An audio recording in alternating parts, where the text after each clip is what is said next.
Hello guys, welcome back to the channel. In this video, I'll show you how to fix the can't add phone number issue on your Steam account in a simple and easy way. If you find this tutorial helpful, make sure to support us by liking the video and subscribing to the channel. So, let's get started.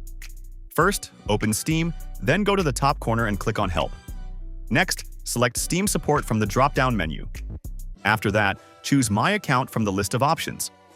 Within this section, look for and select SteamGuard Mobile Authenticator. Then scroll down and choose My Issue Isn't Listed.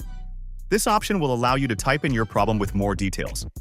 Make sure to be clear and concise when describing your issue, so Steam Support can understand and resolve it faster.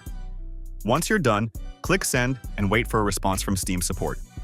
Response times may vary, but they will get back to you with assistance shortly. And that's it, you're done. If you found this video helpful, don't forget to like, subscribe, and stay tuned for more helpful Steam tutorials.